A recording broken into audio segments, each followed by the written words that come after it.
Hello everyone, welcome to a new video. I'm back once again after some time, after a while. I'm back to Path of Exile. I'm into the All Flame League, and this is an amazing league, one of the best league I have ever played on Path of Exile. And this is my Ethereal Knife Ignite Elementalist, a very known build for a lot of people. But this is a different version. I'm going to explain what have changed on this version.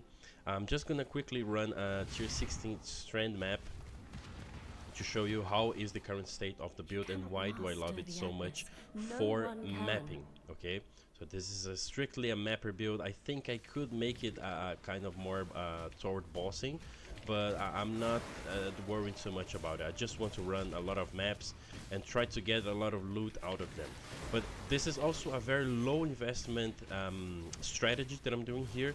I don't want to spend too much into scarabs. I don't want to spend too much into anyway, a lot of different stuff. I just want to run the map as they are and see what can I get out of them.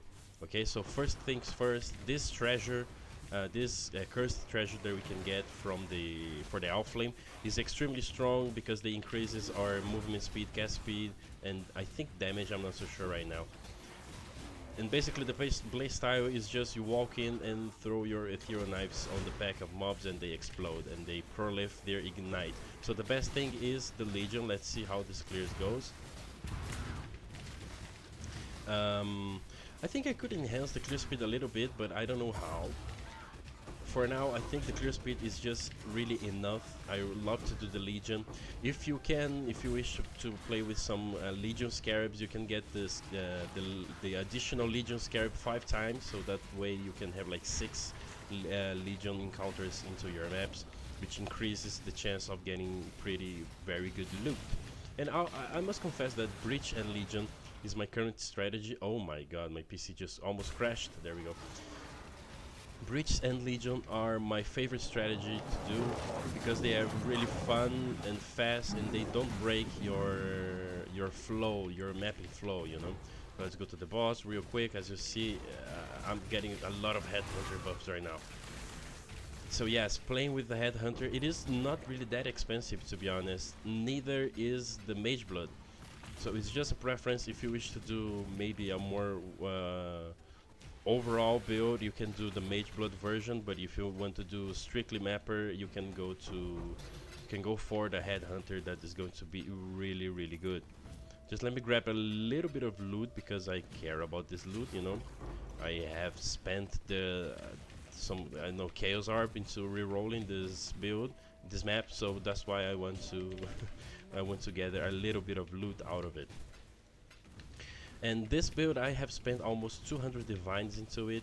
I have started the league as a Earthquake Bleed Gladiator. It was kind of good. I had some really good RNG during the campaign. But in the end, it turns out that the clear speed is not really that good. The boss damage is not really that good. The survivability is nice. And I wish I was planning to do another build, and I hopefully I could play a build that is also really tanky as well as the Gladiator was. So that's why I found this new version. So let's talk about the gear, the skill tree, and everything. Alright, so talking about the gear. So what is my current gear? So you need to have Coming Calamity, because this is actually kind of a herald stacker. We benefit a lot from our heralds and herald buffs, so we want to have Coming Calamity with the Fallborn implicit increased effect of herald buffs on you. So that's the chess piece that you want to use, and it is a 6 link, but we only put herald skills into here. We don't need to put the ethereal knife, so we can enhance all of our heralds. And on our helmet is actually kind of a pseudo 6 link, because you can have ethereal knives and then swift affliction, cruelty, and combustion, and level 20 burning damage from the helmet and 30% more elemental damage. So it's almost like a 6 link, but you can do this on your helmet instead of your chest piece. Okay, but Coming Calamity helmet with those implicit, with those stats, that is really good. The Gloom Fang is mandatory for this build. The Lost Unity is also mandatory, and this Valin is also mandatory. Okay, So you want to have 68% chance to block attack damage and 68% chance to block spell damage. If you have it, once you get your Svalin that says your chance to block is lucky, because actually this Svalin gives you a debuff of minus 10% to maximum chance to block. But since it is lucky, we can get to 90%. If you check on POB, it's gonna say you have actually 90% of chance to block attack and spell damage. Okay, and the Gloomfang is projectiles that have chain gain percentage of non-chaos damage as extra chaos damage, and also makes your skills chance +1 times. So while you're in the middle of the pack and you throw your ethereal knives, they are going to chain towards the enemies, and this buff is going to it's going to be up 100% of the time. But once you are facing a boss, for example, and you don't have anything to chain, then you can use your tornado and then hit the tornado, and the tornado is going to chain the projectile towards the enemy, and then is going to get the benefit of this percentage of extra damage, and it's a lot of damage. It actually skyrocket your damage. Okay, so by the way, I have like around 3.6 million DPS, ignite DPS, which is totally fine for mapping. Okay. And other than that, this weapon +1 to spells, +1 to physical spells, damage over time multiplier, that's all what you need. Okay. The rings, my other ring is actually for more resistance because I was starving a little bit of resistance. The gloves needs to have 35% converted to cold and 25% converted to fire. That means it's 60, and if I have 40% with our fire mastery, that means 100% of damage is converted into elemental damage. So we don't we can benefit from our heralds. Okay, and from the boots, it's just movement speed and resistance if you're lacking them. Okay, so one of the problems that I was facing while playing this build was I had a very low mana pool. I was playing with those. I was getting the sovereignty node for the mana reservation efficiency of skills, but even then I had to spec over here to get more mana regen, and even here for more mana regen, because I couldn't spend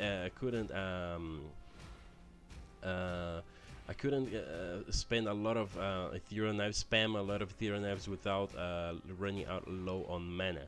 That's why I have decided to switch to Eldritch Battery and Wicked Ward. That means our mana is no longer a problem, as well as getting spell damage leached as energy shield, and leech is instant. Okay, so I solved the problem by doing that, and since I have changed, I had no problem dealing with the mana. And the cluster jewels is like, so you want to have the elegant Hubris for the supreme ostentation, so attribute is no problem. We don't care about the attribute requirements, and they can also roll chance to block. So we got 2 chance to block attack damage, and then chance to avoid being shocked 80%, and 20% from our jewels, from the implicit of our corrupted jewel, and then storm shroud. That means we are 100% chance to immune to elemental ailments. And for the, you want to have one medium cluster jewel with Thunder Flames to spread the ignites, and the other is just Empowered Envy and Endbringer, so we can buff the heralds.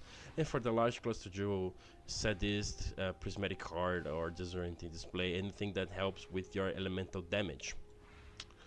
Other than that, that's the build. Another elemental overloads, another keystone that you want to have, since you don't care about the crit that much. And so that's my version of the build. As you just saw, the clear speed is really good, and the damage is okay for do the maps, and the survivability is there. Mainly the only defensive layer against the enemies is actually our chance to block. So it's not really a tanky build. One shots can happen, but don't get too stressed if you get one shotted. Remember, this is you're going to block 90% of the hits. 10% still, unfortunately, there's nothing else that we can do about it. Okay, so you don't want to, again, you only want to have your movement skill, in this case flame dash, shield charge, and flame dash. Flame dash because sometimes you steal the headhunter buff that you spam. You can cast ice prisons around yourself and you get stuck, so the flame dash, you can get out of it fairly easy. And the Malevolence you want to link to Guardian's Blessing and Summon Stone Golem, because before you're dealing with a boss or with a tougher mob, you want to press your Malevolence button, and your Summon Stone Golem is going to degen. Once it dies, you're going to lose the benefit of your blessing. Okay, but since they resummon, it's not a problem, but just keep in mind that you only want to do that on bosses, and remember to spend your tornado. You don't have like any golem or herald here on your skill bar, because it can happen that sometimes you hit the wrong button, and then it takes a while until you realize what have you done wrong. Okay. So basically that's it. That's my build. That's what I'm doing right now. I'm just farming like with Breaches and Legion. I love Breaches and Legion in general. I'm not blocking any other content because I want to get the scarabs from them. I have those scarab nodes over here. And in general, it's just Breaches, Legion, strong boxes, and shrines. Okay, so that's it. I'm going to keep on farming those maps, and as time moves on, I'll go back into maybe some improvements to this build, or even with another build that I want to try it out, which are the Frostbearer Spectres and Necromancer. They're insanely strong build. I really want to play that. I just want to farm the currency for it, because I have already played on standard and I know it is insane. Okay, so see you guys on the next video, hopefully. Bye.